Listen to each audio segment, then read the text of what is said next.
No one knows exactly when the dog first showed up. Some say he wandered into the neighborhood from the edge of town. Others believe he was abandoned nearby, left to fend for himself in the middle of winter. But what everyone agrees on is this: he wasn't like the other strays. He didn't beg. He didn't bark. He didn't chase cars or dig through trash cans. Instead, he waited. Every morning, he made his way to the same spot, an old red bench near a closed shoe repair shop. He would sit there, facing the street, ears alert, eyes scanning every passing face like he was searching for someone. Rain, snow, wind, it didn't matter. The dog was always there. He became part of the neighborhood. Children brought him scraps. A woman from a nearby food truck started calling him Leo. The name stuck. Over time, people stopped asking what he was doing there. They already knew. He was waiting. But for whom, no one could say. The shop had been closed for weeks. The man who once owned it hadn't been seen in just as long. No one knew where he'd gone, or if he was ever coming back. And still, Leo stayed. Day after day. Night after night. Not because someone told him to. Not because he had nowhere else to go. But because in his heart, he believed. They found each other in the quiet parts of life. Tomas didn't have much: a worn pair of hands, a soft voice, and a shoe repair shop nestled between an old bakery and a flower stand. People came and went, but Tomas remained, like a fixture in the neighborhood, stitching soles and patching heels, always humming low under his breath. Leo was never supposed to be his. He was a stray when they met, scrappy, limping, for like rusted wire. He showed up in the alley behind the shop one winter morning, shaking from the cold, his eyes bright and watchful. Tomas had only stepped out to throw away some scraps, but something about the dog stopped him. He stared at Tomas, not with fear or hunger, but recognition. Like he already knew this man. Tomas tossed him a crust of bread. Leo took it gently. The next morning, he was there again. And again, the day after that. By the end of the week, Tomas stopped calling him the stray and started calling him Leo. From then on, they were inseparable. Leo would walk with Tomas to the shop every morning and lie by the red bench just outside the door. He'd nap there in the sunlight, ears twitching, tail flicking. When customers came and went, he greeted them with a soft woof or a quiet blink. Everyone knew him, the bench dog, they called him. Tomas's shadow. But to Tomas, he was family. On rainy days, Leo curled up beneath the workbench. On late nights, they shared bits of bread in silence. On Sundays, they'd walk the long way through the park, past the statues, past the bus stops, like they were strolling through their own private kingdom. There was no leash between them. No need. They simply belonged to each other.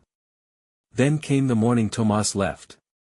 Leo followed him to the curb like always, waiting to settle on his bench, but Tomas didn't go into the shop. He wore a different coat. He held a folded piece of paper in one hand and trembled slightly as he patted Leo's head. "Just a short trip," he said softly, voice thick with something unspoken. "You stay here, amigo. I'll be back soon." Leo whined, tried to follow, but Tomas gently stepped into the taxi and was gone before the light changed. The bench remained. The street stayed the same. But everything else shifted. Leo sat down. And waited. The first few days after Tomas left, Leo barely moved. He kept his place by the red bench, his gaze fixed on the street, ears perked at the sound of every passing taxi. He'd lift his head when someone in a gray coat passed by, only to lower it again, heart heavy but still hopeful. He ate only what people left for him: crusts from the bakery, scraps from the butcher's boy, a few bits of chicken from the food truck lady, Ellie, who started calling him guardian. "You're keeping watch, huh?" she'd say, setting a bowl of water beside the bench. He must have been someone special. Leo didn't understand the words. But he understood the eyes behind them. Pity. Admiration. Worry. He didn't care. Tomas would return. Leo knew it like he knew the scent of his favorite jacket. Like he knew the sound of his footsteps before they reached the corner. Some truths didn't need explaining. But as the days turned colder, the city changed. The shop stayed shuttered. Dust gathered behind the glass. The neighbors whispered. Hospital, maybe. No family. Didn't he have that dog? Leo heard none of it. Or maybe he did, in that instinctual way dogs feel sadness press against the edges of air. He waited in the rain, his fur matted. He waited through loud trucks and icy wind. Some nights, he wandered.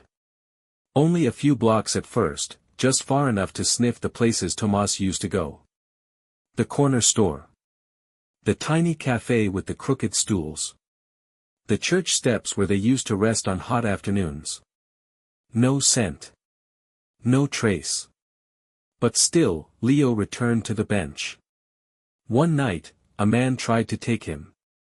Come on, boy, he whispered, tossing a leash around Leo's neck. No sense sleeping in the gutter. Leo bit him. Not hard, just enough to say, I don't go with strangers. The man cursed and backed off. Ellie watched it happen from her food truck window. That night, she sat beside Leo, close but not touching. You think he's coming back, she said gently. Leo's ears twitched. He lifted his head to the street. I hope you're right. Time blurred. The people changed. New faces passed the bench. Children asked their parents, why is that dog always there? And the parents would just shake their heads, or say, he's waiting, and leave it at that. Some brought toys. Others brought blankets. Ellie gave him her old hoodie, which Leo curled up on like it still carried the scent of something familiar. But none of it was his scent. None of it was Tomas. And yet, through it all, Leo never stopped believing. Because belief wasn't something he decided on. It was in his blood, in the bones of his body. Dogs don't wait because they're told to. They wait because love tells them to. And Leo had never loved anything more in his life. The world had softened at the edges. The snow was mostly gone now, but the wind still nipped through the alleys. The city moved on, new sounds, new smells, new distractions. But Leo remained. Leaner now. Slower. His eyes still bright, but rimmed with fatigue. The red bench was no longer just a bench. It was a ritual. A promise. A shrine to something no one else could see but him. And yet, even Leo began to falter. His limbs ached from the cold nights. His paws were cracked and sore. Sometimes he walked with a limp, a slow stagger that worried the neighbors. Ellie brought him broth in a thermos lid and whispered, "It's okay if you want to stop. You don't have to wait forever." But he did. Because in his mind, Tomas wasn't gone. He was just, delayed. Caught in some far-off place, maybe waiting for a bus that never came. But he'd return. He had to. Still, there were moments. Moments when Leo would stir from a dream, panic rising in his chest, as if he'd forgotten something important, and remember, he was still alone. Moments when a man in a gray coat would step off a bus, and for a split second Leo would rise, tail twitching, heart pounding, only to sit back down, slowly, staring after a stranger who didn't even glance his way. Moments when the city grew too loud. Too bright. Too unfamiliar. And Leo would wander. Not to escape. But to search. He sniffed corners and stoops. Visited the doorsteps where Tomas used to nod at the neighbors. Poked his nose into alleyways where the scent of old leather still lingered, faint, like a photograph left in the rain. One night, he chased the sound of footsteps for 3 full blocks, only to end up at the park fountain, surrounded by silence and the reflection of his own confused eyes in the water. He stood there for a long time. Then turned around. And walked back. Always back. To the bench. The weather turned once more. Soft rains. Budding leaves. The seasons were shifting. So was Leo. He didn't bark anymore. Didn't chase pigeons or wag for strangers. He just sat. Quiet. Regal in his stillness, like some ancient statue carved by heartbreak and hope. People left him alone now. Not because they didn't care, but because they did.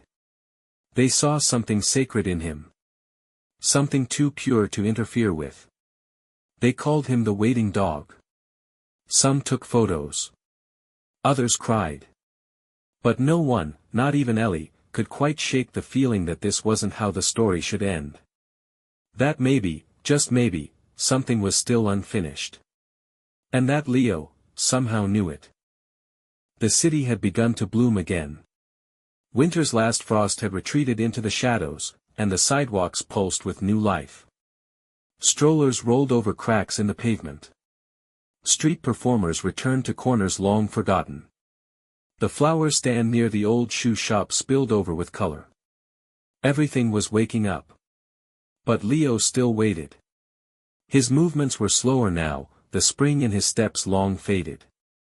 He didn't run to the curb anymore. He simply watched. Quiet. Focused. His eyes never stopped searching the road that stole the man he loved. A man whose face he remembered with every breath. The neighborhood had adopted him, yes, but never truly claimed him. Not in the way Tomas had. There was no leash, no collar. No house he called home. Just the bench, and the space beside it that belonged to a ghost. Even Ellie, who had become his guardian in all but name, understood that. He's not lost, she told people who asked. He knows where he is. He's just waiting for someone to catch up. Some smiled. Others looked away. Because deep down, everyone knew what they'd never say aloud, most people didn't come back. Not after that long. But Leo didn't know statistics. Or odds. Or grief the way humans did. He just knew love. The morning it happened, everything felt off. The wind came from the east, stirring papers and blossoms into gentle spirals. Leo shifted on the bench and lifted his head. His ears twitched, but not for a sound, for a feeling. Ellie crossed the street carrying a bowl of stew and found him already sitting tall, his eyes locked on the corner across from the shop. "What is it, boy?" she asked, but he didn't move. Then came the voice. Weak. Ragged. Almost too soft to hear. "Leo." She turned. And time stopped. Tomas stood at the corner. Thinner. Slower. A cane in one hand, a hospital bracelet still dangling from his wrist. His coat hung off his shoulders like it no longer fit. He was barely more than a shadow of the man he'd been. But to Leo, it was enough. He shot off the bench like a bullet, legs wobbling, lungs gasping for breath that had waited too long to be used. His paws scraped the concrete. His tail thrashed wildly behind him. Tomas barely had time to brace before Leo reached him. The dog let out a low, cracking whine that turned into a yelp of joy. He leapt into Tomas's chest, not to knock him down, but to hold him up. Tomas dropped the cane and clutched his dog like a lifeline. I tried to get back," he whispered, voice thick with tears. "They wouldn't let me leave the hospital. I kept telling them, he's waiting for me, he's waiting." Leo licked his face frantically, pawing at his chest, circling him in half-moons of disbelief. He sniffed every inch of the man as if to confirm he wasn't dreaming. The street went silent. A man waiting for his bus took off his hat. The florist across the way started crying. Ellie brought her hands to her mouth and whispered, "Oh my God." Even the city, loud, distracted, impatient, seemed to pause for that moment. Later, Tomas sat on the bench with Leo curled tightly at his side, one paw resting across the man's foot, unwilling to lose contact for even a second. Tomas ran a hand down his back, shaking his head in disbelief. "You stayed," he murmured. "You really stayed." Leo sighed and leaned into his chest, eyes closing. He didn't need to say "I told you I would." He just was. Tomas never fully recovered. His legs were weak. His breath was shallow. He no longer worked in the shop, which Ellie helped reopen, just part-time, mostly to keep the place alive. The neighbors came not for repairs, but to visit the man and the dog. They brought letters, drawings, food. One little boy brought a framed painting of Leo under the bench, and asked, "Is this where he became a hero?" Tomas laughed, then wiped his eyes. "No, Mijo. This is where he just remembered how to love." The bench remained. The shoe shop still smelled of polish and leather. And every morning, as the sun rolled over the buildings and spilled onto the sidewalk, Tomas would walk slowly to the bench, sit down, and pat the space beside him. And Leo would be there, tail wagging, eyes full, heart whole again. They didn't need to speak. They had waited long enough. And now, they were home. Leo waited a month. The world called it impossible. But sometimes, love takes the long way back. If you enjoyed this story, don't forget to subscribe, like the video, and share it with your friends. It really helps the channel grow, and I truly appreciate it. Thank you.